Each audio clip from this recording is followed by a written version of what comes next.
আসসালামু আলাইকুম, কেমন আছেন সবাই? আশা করি যে যেখান থেকে আমার এই ভিডিওটি দেখছেন নিশ্চয়ই সবাই খুব ভালো আছেন। আলহামদুলিল্লাহ, আমিও আপনাদের সবার দোয়ায় এবং পরিবারের সবাইকে নিয়ে খুবই ভালো আছি। তো যাই হোক, আজকে আমার মনটা সত্যিই ভীষণ ভালো। আজকের ভিডিওতে থাকছে আমার দৈনন্দিন রুটিন, মানে আমি সকাল থেকে দুপুর পর্যন্ত যা যা কাজগুলো করে থাকি। তো প্রথমেই আমি রান্নাঘরে ঢুকে আমি ঘুম থেকে উঠে আমি নাস্তা বানিয়ে নাস্তা খেয়ে ফেলেছি এবং রান্নাঘরে এসে রান্নাঘর যেগুলো এলোমেলো বা অগোছালো ছিল সেগুলো আমি সব পরিষ্কার করে নিচ্ছি। আসলে রান্নাঘরটা যদি পরিষ্কার থাকে তাহলে আমার মনে হয় বাকি কাজগুলো অনেক সহজ হয়ে যায়। এই তো আমার রান্নাঘরটা পরিষ্কার হয়ে গেছে।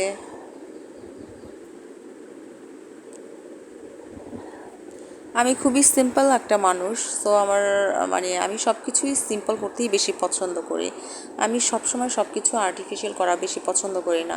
তো যাই হোক, এই যে আমার পিচ্চি বাচ্চারাও উঠে গেছে। তো এখন আমার কিছু কাপড় চোপড় ধুয়ে নিয়েছি, তো এই কাপড় চোপড়গুলো এখন আমি বেলকনিতে নেড়ে দেব। এই তো নাড়া শেষ হয়ে গেছে। আসলে আমার বাসাটা আমার কাছে খুবই পছন্দের, কারণ আমার বাসাটা হচ্ছে গিয়ে মানে দুইটা বেডরুম এবং একটা ড্রয়িং রুম, একটা ডাইনিং রুম, এবং আমার বাসাটার একদম সামনে একটি ব্যালকনি আছে এবং পিছনে একটি ব্যালকনি আছে। তো পিছনের ব্যালকনিটিতে সকাল থেকে দুপুর পর্যন্ত রোদ্দুর থাকে এবং সামনের ব্যালকনিতে দুপুরের পর থেকে সন্ধ্যা পর্যন্ত রোদ্দুরটা থাকে, যার জন্য আমার কাপড় চোপড় নিয়ে ছাদে যাওয়ার কোনো প্রশ্নই আসে না, মানে আমার যাওয়াই লাগে না। তো যাই হোক, এরপরে কাপড় চোপড় নাড়া শেষ হয়ে গিয়েছে। তো এখন আমি চিন্তা করছি যে আমি না ডাইনিং রুমটি মানে ডাইনিং টেবিলটি পরিষ্কার করে ফেলবো। তো যাই হোক, ফাইনালি আমার ডাইনিং টেবিলটি পরিষ্কার হয়ে গেছে। এখন আমি আমার বেসিনটি পরিষ্কার করব। বেসিনটাও প্রায় শেষ হয়ে গিয়েছে। আসলে আমার মনে হয় কি, রান্নাঘর এবং ডাইনিং টেবিল আর হচ্ছে বেসিন, এই জিনিসগুলো যদি একটু পরিষ্কার থাকে না, তাহলে বাকি অন্যান্য কাজগুলো খুবই মানে মনে হয় কি যে বেশি আর সময় লাগে না। তো এখন আমার রান্নারও সময় হয়ে যাচ্ছে প্রায়। তো চিন্তা করলাম রান্না হওয়ার আগে আগে যেহেতু বাবু ঘুমিয়ে গেছে, তো আমি আমার রুমগুলোকে আস্তে আস্তে করে পরিষ্কার করে ফেলি। আর আমার মনে হয় প্রতিদিনের কাজগুলো প্রতিদিন না করলে এই কাজগুলো সবসময় জমা হয়ে থাকে। তা আমি প্রতিদিনের কাজগুলো প্রতিদিন করতেই বেশি পছন্দ করি।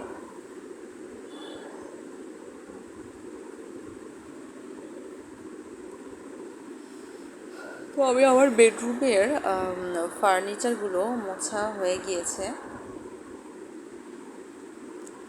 আসলে আমরা যতই বলি না কেন যে আমরা একটু ফ্রি হব, কিন্তু আসলে ব্যস্ততা মনে হচ্ছে আমাদেরকে কখনো দিন ছাড়েই না। আসলে কিছু করার নেই।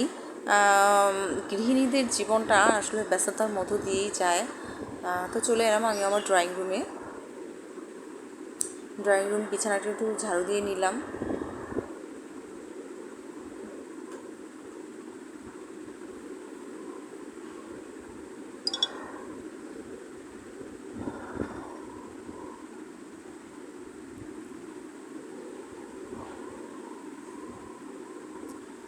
আসলে আমার বাসাটি এত বেশি আলহামদুলিল্লাহ খোলামেলা, যে প্রতিটা রুমেই প্রচুর মানে আলো বাতাস ঢুকে। তো যেহেতু অনেক বেশি বাসাটা যেহেতু খোলামেলা এবং আলো বাতাস ঢুকে, তাই আপনার ময়লা খুবই তাড়াতাড়ি সব কিছুকে নোংরা করে ফেলে। এর জন্য আমার প্রতিদিনই গুছিয়ে রাখা হয়। আমি প্রতিদিন যদি একেবারেই যদি নাও পারি, তাহলে একদিন পর পর করার চেষ্টা করি।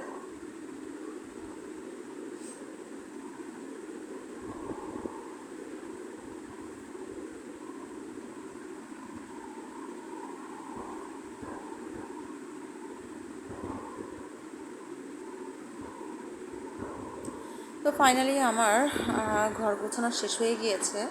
আমি রান্নাবান্নায় চলে এলাম।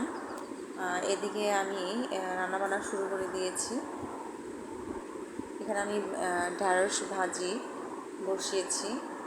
আজকে বেশি কিছু রান্না করব না, খুবই সিম্পল সাধারণ রান্নাবান্না, যেমন ঢ্যাঁড়স ভাজি। এদিকে আমি ভাত বসিয়ে দিয়েছি, আর দেখি একটু মাছ রান্না করব। খুব বেশি কিছু আজকে করব না।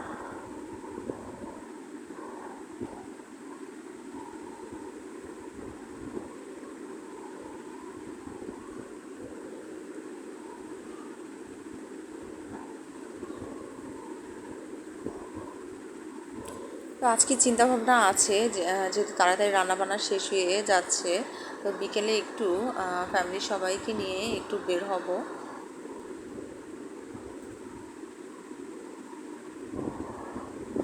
আমরা যখন ছোট ছিলাম তখন মনে হয়েছে কি যে আমরা যখন বেড়াতে যেতাম, ঘুরতে যেতাম, মনে হতো কি যে নিজেদের জন্য, কিন্তু এখন মনে হয় কি যে বাচ্চাদের জন্য যেতে হয়। কারণ বাচ্চাদের রুচি চাহিদা এগুলোকে আগে বেশি প্রাধান্য দিয়ে চলি, এবং আমার মনে হয় প্রতিটা মায়েরাই তাই করেন। যাই হোক, ফাইনালি আমার রান্না বান্না প্রায় শেষ হয়ে গিয়েছে।